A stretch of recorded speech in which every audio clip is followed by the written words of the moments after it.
おはようございます。魚の森です。さあ今日は何の日かなということで、今日は鳥取県境港漁港、そして市場に来ています。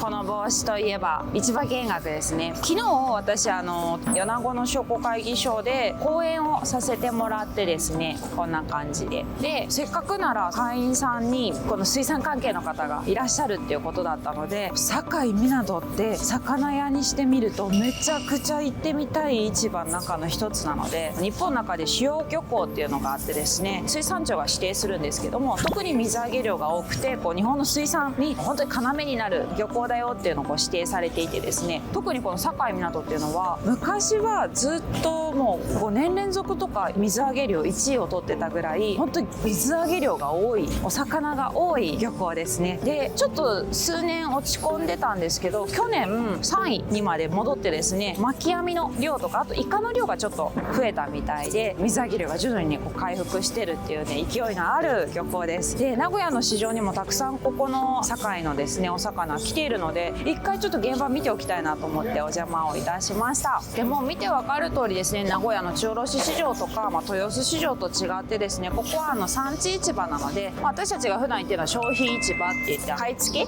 け、いろんな県から来たお魚を仕入れてそこで競って買い付けるっていうところなんですけど、ここは取れた魚をそういう中卸市場に送るっていう産地市場なので、また全然違うんですね。なのでここでしか見れない市場の姿もあると思います。いつもとはちょっとスケールが大きいですから、ここ楽しみですということで、レッツゴー。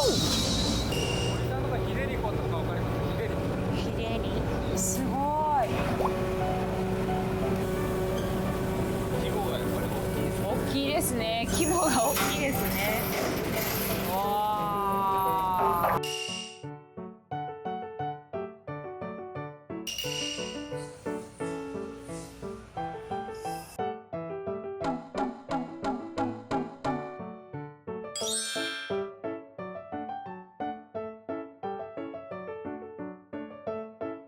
そんで外はじゃじゃん。これが産地市場ですよ皆さん。すごい。今カニの船が戻ってきました。これから紅ズワイの競りが始まるそうです。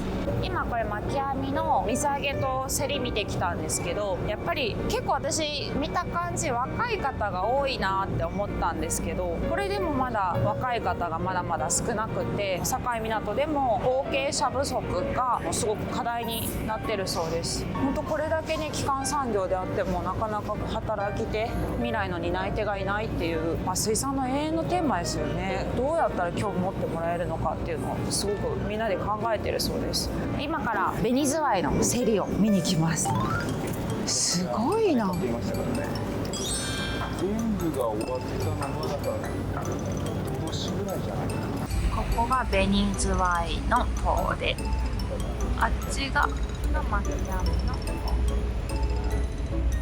こっちが鮮魚。ここが紅ズワイ専用の。うわあ、すごいすごいすごいすごい。もうカニの匂いがする。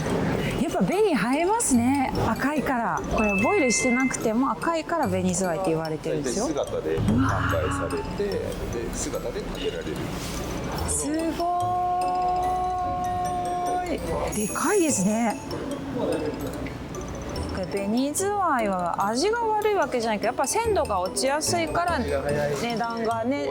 味は本当ズワイに比べて甘みも強いし美味しいですもんね。何がおすすめですか、食べ方は。冬はやっぱり鍋がいいでしょうし、出汁が出るから。あとはもうやっぱり焼きガニとかも結構人気ですよ。へえ、紅ズワイ焼いてこんだけ大きいとそうですよね。すごい量。これも大体こっちはやっぱサイズちっちゃめだから加工用に行くんだ。これ全部カニだよ。食べ放題。紅ズワイはこの境港が全国の6割ぐらいをここで水揚げしてるんですよ。それくらいも名産地。紅ズワイとあとマグロの水揚げはここ境が日本一の水揚げ量を誇ってる。すごいよね。だからそれ日本一を見てるわけですから、やっぱかっこいいね。松葉ガニがやっぱり鳥取だとイメージあると思うんですけど、松葉は11月が解禁なのかな。で紅は7、8だけ禁漁で、この鳥取は9月から6月まで漁期が長いから、全国的にこう水揚げも増えて日本一になってるっていうところもあるみたい。禁漁期間短いのと、資源確保のためにこうメスを取らないとかメスを守るっていう取り組みもされてて、しっかりこう資源を守った活動をされてるので、これ日本一っていう記録があるんですね。さあそろそろ競りが始まるかな。やっぱり姿っていうのはサイズで選別するんですか？サイズと、あとやっぱり指がちゃんとあるかああ、足が折れてないか。で身入りがねある程度いいものに対して選別してるんで船で。その選別は手でやるんですか？選別手なんですよ。全部手。大変。大変ですね。乗船は何名ぐらい？乗船は今9人。9人でこれやるの？すごい。ちなみに漁は何時頃から出るんですか？量はだいたい1週間ぐらいかけて日帰りじゃないんですか？水揚げして明日出て、また次の週の水曜日に。そっか、ベニズワイってすごい2000メートルとかそんなんでしたっけ1000メーター。1000メーターぐらい。漁場に行くまでにやっぱ1日以上かかります。もう移動だけで。移動だけで。いやー、すごいな。思った以上に大変だ。でもね、この競りとかこの入札は境港だけしかないので、日本一のカニは。ねえ、マグロもそうじゃなかったですか？天然物ね、すごい漁港ですよね。あ、始まった。これ競りはもう普通のこう挙手制ですか？挙手じゃなくてもう入札なんで、はいはい。あ、札を読んで高いを落としていく。なるほど。書いちゃう。紙に書いて。紙に書いてメモしてベニズワイの競りはすごく静かだね。おとなしい。勉強してるみたいみんな。もう今入札が終わって買った人が持って帰るとこだそうです。この1コンテナだいたい30キロぐらいだそうです。でそのコンテナの中に70から90枚ぐらいのカニが入ってる。すごい量だね。これをだって9人で取ってきて9人で選別して、すごすぎ。やっぱ高く売れてほしいな。このカニの目利きって何かありますか？ベニズワイの目利き。色と関節、それがやっぱり身が入ってるやつはすごい張ってるんですよ。おー、あ、ここが？筋肉ってへー、へー、面白い。ここだって関節がぷっくりしてたら身入りがいい可能性が高い。ベニズワイガニって書いてある。すごいね。ベニズワイ専用船なんだ。2週間戻ってこないってすごいね。大変だったね、みんな。お疲れ様だね。大きいなぁ。いいですね。運搬船がひたすら大きくなってる。すごい、やっぱ大きいの取れるんだね。すごい、こんないっぱいのタイなかなか見ないね。巻き網の船が戻ってきました。船がこれで250トンとかそれくらい取るんだって。でも1000トン水揚げできた時に境港の市役所に大漁旗が立つんだって。すごくない？見てみたい。最近はちょっと資源を守るっていう動きが強いのであんまり立ってないみたいですけど、名物らしいですよ。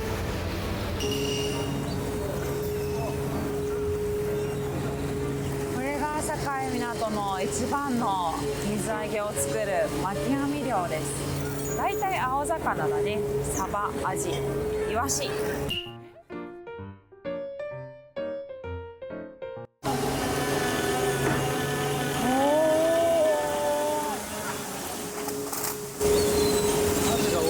アジ。わあ、目利きしてる。かっこいいですね。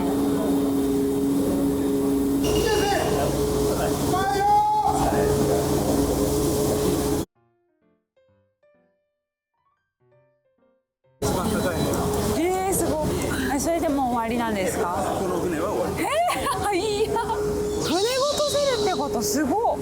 もう終わりました。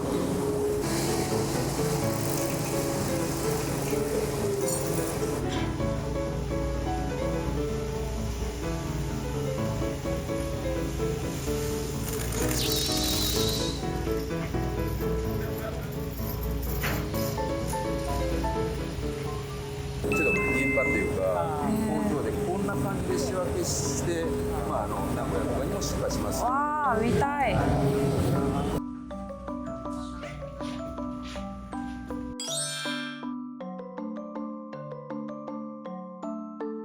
おお、わあすごい。これじゃあさっき水揚げされてたやつ。おお、ベルトコンベヤーは何をしてるんですか。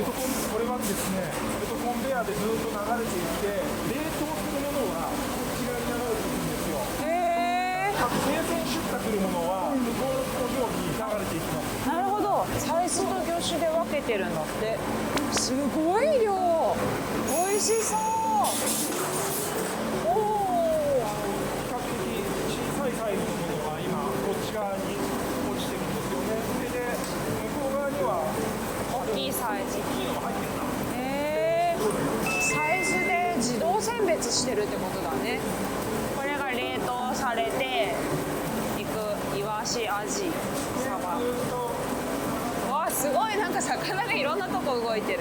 迷路みたい。計量器があって、ここで15キロごとに分けてる。15キロになったらガシャンって冷凍パンに流れます。すごいね、この仕分け。一番仕分けができるんだって、水産のこの選別機。わあ、あんなとこからわあいい味。